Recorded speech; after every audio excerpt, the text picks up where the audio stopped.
Assalamualaikum warahmatullahi wabarakatuh. Bismillahirrahmanirrahim. Alhamdulillahilladzi faddala bani adama bil ilmi wal amal.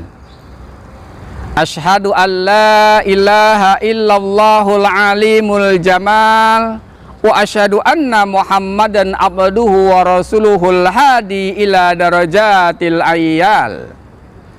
Amma ba'du. Kaum muslimin yang dirahmati Allah, jika kita membaca sejarah ketika Jepang dibom atom oleh Amerika mengakibatkan kota Hiroshima dan Nagasaki porak-poranda, infrastruktur hancur, korban tewas pun sangat banyaknya. Saat itu Kaisar Hirohito mengumpulkan para jenderal dan para menterinya. Kaisar bertanya kepada mereka, berapa banyak guru yang selamat? Salah seorang jenderal berkata, wahai Kaisar, masih banyak para jenderal dan tentara yang selamat. Kami masih sanggup melindungi engkau, dan kami akan bangun kembali kota Hiroshima dan Nagasaki dari kehancuran. Apa jawab sang kaisar? Jepang tidak akan bisa mengejar Amerika jika tidak belajar. Kepada guru, seluruh rakyat Jepang berharap bukan pada kekuatan militer. Kita akan bangkit kembali dan membangun kota Hiroshima dan Nagasaki melalui guru. Akhirnya terkumpul sebanyak 45.000 guru, dan melalui guru perlahan Jepang bangkit dari keterpurukannya. Betapa besar peranan guru, diposisikan sebagai penentu utama suatu bangsa untuk bangkit dari keterpurukannya. Di era tahun 70-an, negara tetangga kita Malaysia, di saat negara tersebut masih ketinggalan di berbagai aspek kehidupan, Malaysia mendatangkan guru dari Indonesia untuk mengajarkan warga Malaysia berbagai disiplin ilmu. Berangsur-angsur Malaysia pun mengalami kemajuan, dan terbukti saat ini Malaysia telah mengalami kemajuan yang begitu pesat. Betapa besar peranan guru yang menempati posisi sebagai penentu kemajuan suatu bangsa di masa yang akan datang. Negara-negara maju di berbagai belahan bumi ini menempatkan profesi guru sebagai profesi yang terhormat. Mereka para guru hidup layak, bermobil dan berdasi, dan bahkan sejajar dengan manajer dalam sebuah perusahaan. Karena mereka sadar tak satu pun kesuksesan diraih oleh seseorang, melainkan di dalamnya ada peranan guru yang menentukan dan menghantarkan keberhasilan seseorang. Mereka yang menjadi pejabat, mereka yang menjadi gubernur, menteri, dan bahkan presiden, suksesnya karir mereka karena dihantarkan oleh ilmu yang diajarkan oleh guru. Mereka yang menjadi ekonom, pebisnis ulung, pengusaha sukses, keberhasilan mereka karena dihantarkan oleh ilmu yang diberikan oleh guru.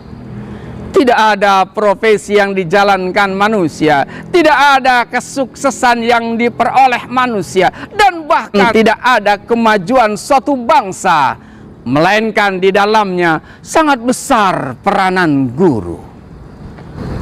Betapa besarnya peran guru dalam kehidupan manusia, dan betapa besar pula jasa guru dalam kehidupan setiap manusia, dan bahkan setiap negara.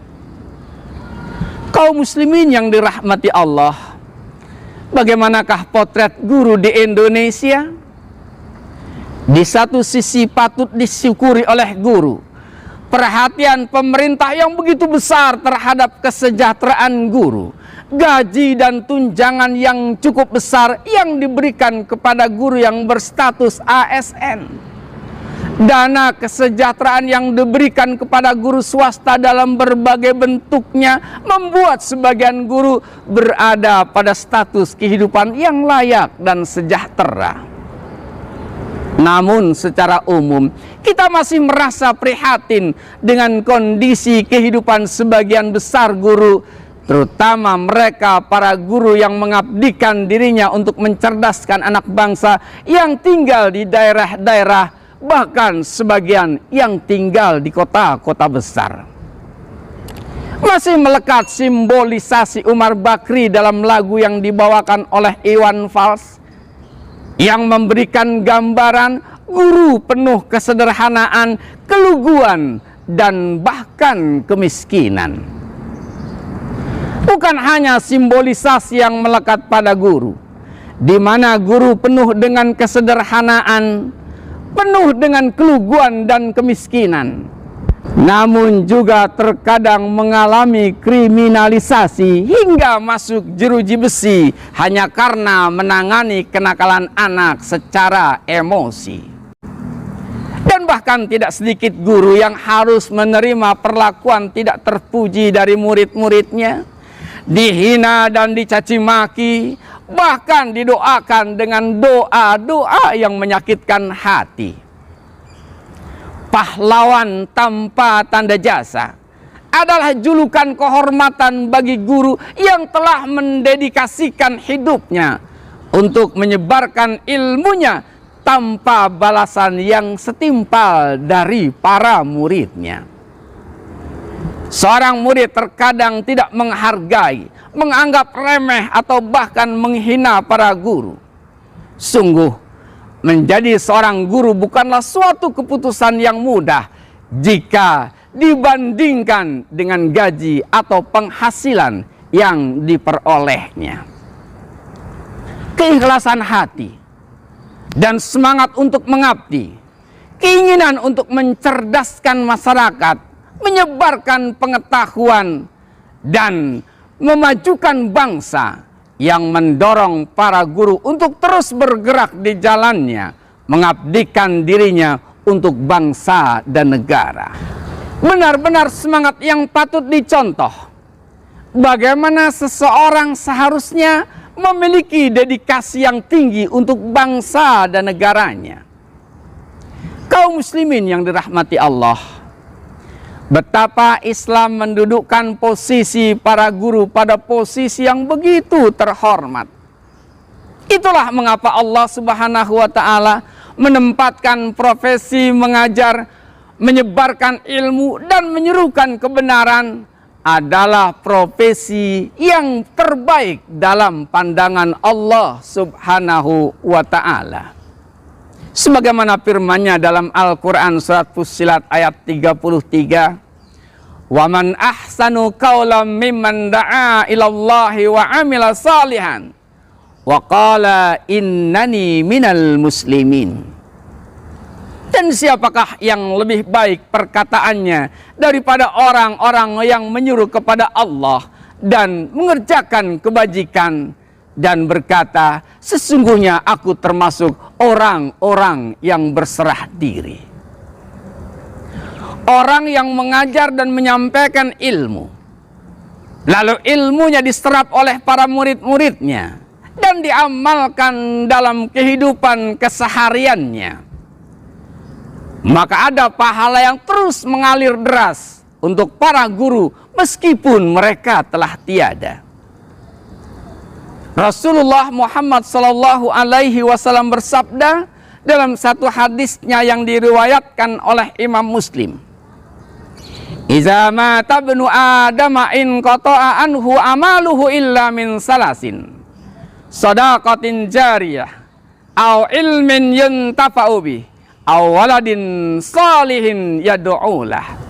Jika seseorang meninggal dunia, maka terputuslah amalannya kecuali 3 perkara, yaitu sedekah jariyah, ilmu yang dimanfaatkan, dan doa anak-anak soleh yang mendoakan kedua orang tuanya. Ada sebuah analogi yang bagus untuk kita ambil ibrah daripadanya. Sebuah analogi tentang botol. Bila sebuah botol diisi air mineral, maka harganya Rp3.000. Bila diisi dengan jus alpukat, harganya menjadi Rp10.000. Bila diisi dengan madu, harganya bisa ratusan ribu rupiah. Dan bila diisi dengan minyak wangi, harganya bisa mencapai jutaan rupiah. Bentuknya sama, yaitu botol, tapi nilainya berbeda tergantung isinya. Demikian pun manusia.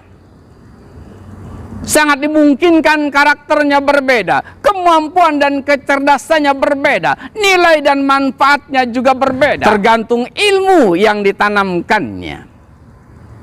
Bila kita diibaratkan botol, maka gurulah yang mengisinya, mengisi relung-relung jiwa kita, membimbing kita menuju cita-cita, sehingga menjadikan kita insan yang bernilai. Ada di antara kita yang menjadi pebisnis, pengusaha, ekonom, manajer, pejabat negara, dokter, dosen, dan kesuksesan lainnya.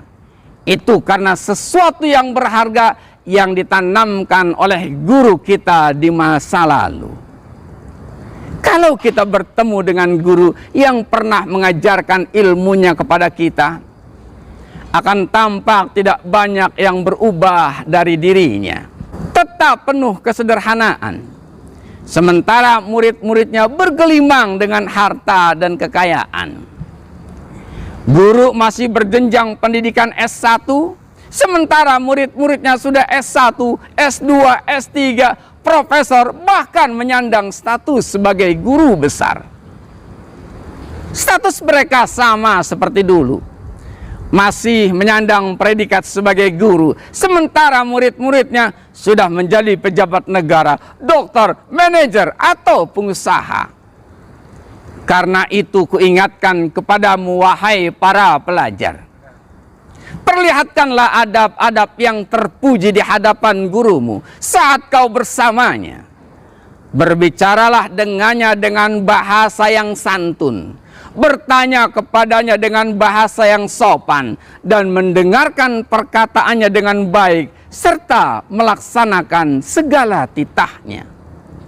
Jangan kau memanggilnya dengan namanya saja, akan tetapi panggillah dengan panggilan, wahai guruku, karena sesungguhnya panggilan tersebut lebih mulia dalam etika.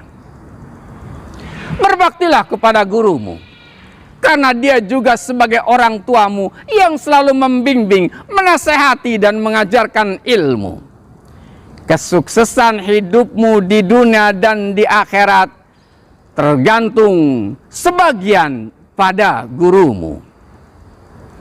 Oleh karena begitu berharganya ilmu, maka sudah selayaknya lah kalian menghormati guru-gurumu. Semoga dengan begitu kalian bisa mendapatkan ilmu yang berkah dan bermanfaat, baik bagi dirimu maupun juga bermanfaat bagi orang lain.